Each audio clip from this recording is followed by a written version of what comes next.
The Nintendo Switch eShop has performance issues. Between the hardware and imposed software limitations, it can become sluggish and difficult to use. But with version 20.0.0, the Nintendo Switch received a software upgrade. A red eShop bag.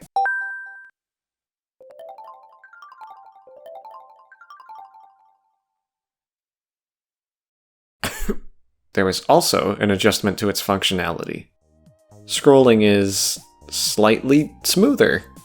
An additional 26 megabytes have been given to the Applet memory pool, bringing the total to 493 megabytes.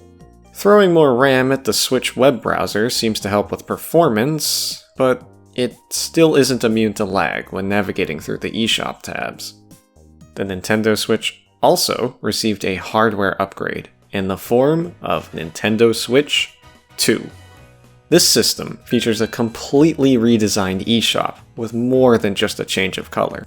There are new categories, smoother navigation, and faster load times. Unlike the previous system, discovering a new game isn't a slow trudge. In fact, the For You tab caters user-specific recommendations in a slideshow format, speeding up the search process. The Recent Releases tab now summarizes top games, filtering out some of the shovelware. The wishlist is now a primary tab with an indicator for sales instead of being hidden in the user settings. And the Search tab takes a cue from Switch 1's User Profile Trending tab, now placing games that friends play directly inside of the eShop. General navigation has been smoothed out significantly. While the original Switch eShop ambitiously ditched fixed pages in favor of endless scrolling, it often faltered even with light usage. On Switch 2, the endless scrolling returns, but is near seamless even under extreme scenarios.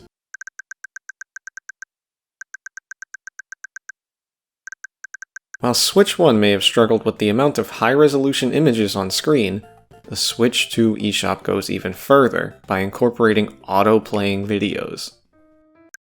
The Switch 1 web browser required a dedicated player to be called for videos, which would fill the entire screen. This made the browser applet-based Twitch awkward to use since it was impossible to display the live stream and the chat room at the same time. The Switch 2 browser removes that limitation and can play a video wherever it likes, enabling a much more cohesive design. Too bad Twitch was completely deleted from the server. And even though the Switch 2 eShop continues the tradition of not having background music, the auto-playing videos keep things from being too quiet, quickly sharing the musical energy of each game. Animal Crossing New Horizons.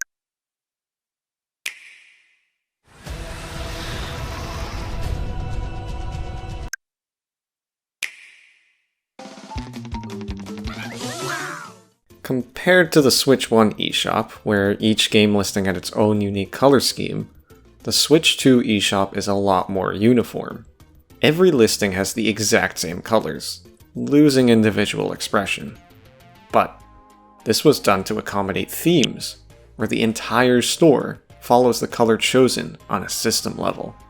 On Switch 1, it was all important for a game listing's colors and screenshots to look pretty and capture attention. Now, with Switch 2, the videos do the talking. The Mario Kart 8 Deluxe Booster Course Pass DLC. The Mario Kart 8 Deluxe Booster Course Pass DLC. The Mario Kart 8 Deluxe Booster Course Pass DLC. Despite remaining in a browser format, it was possible to greatly improve the design and user experience of the eShop.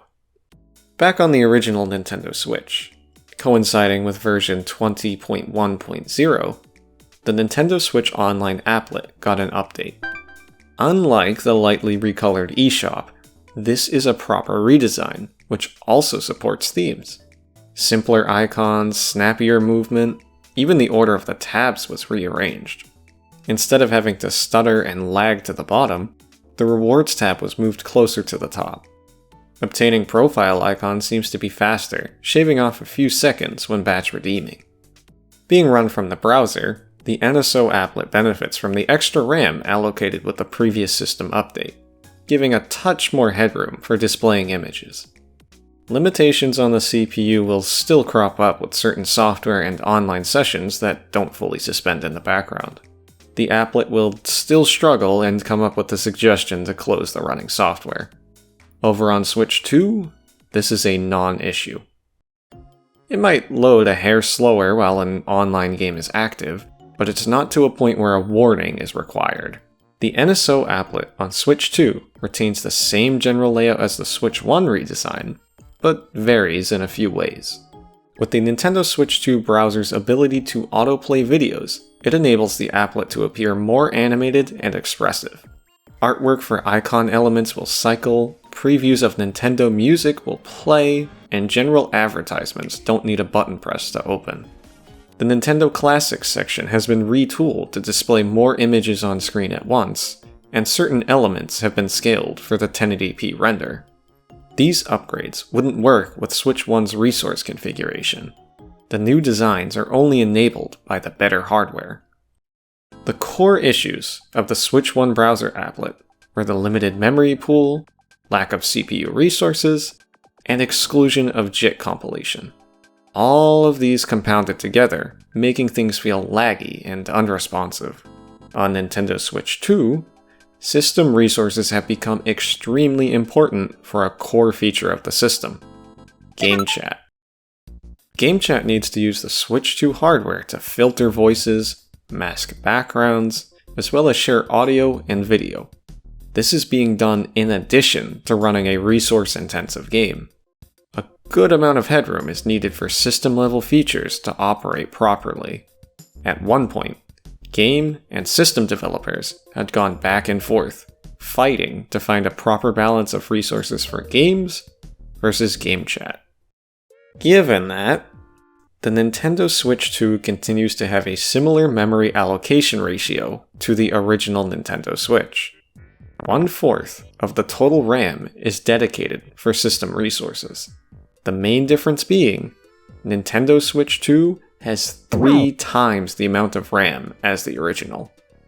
Instead of approximately 1 GB being left exclusively for system processes, there's now around 3 GB.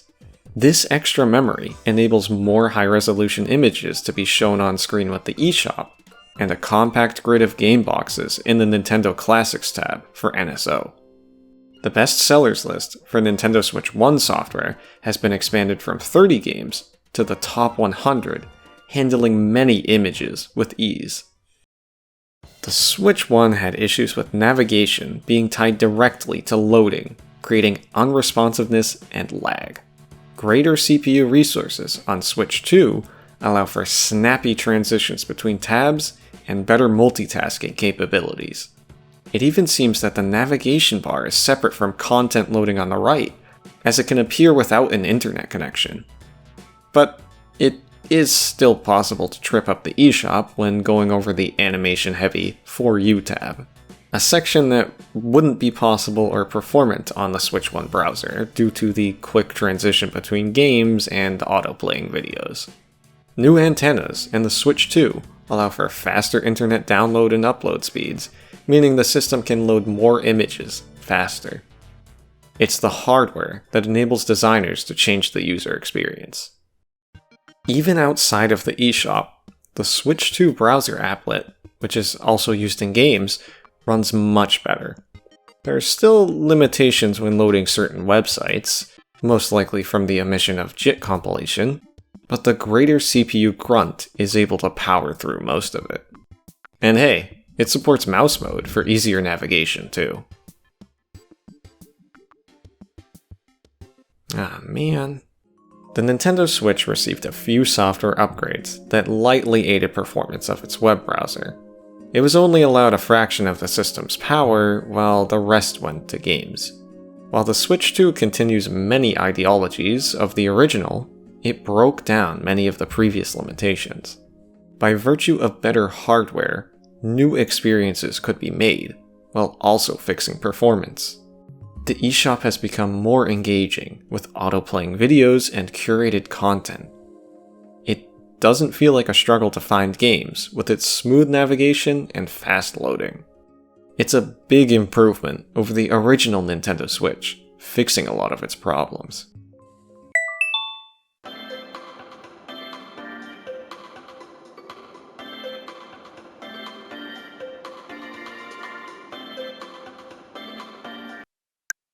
I guess they didn't fix the eShop.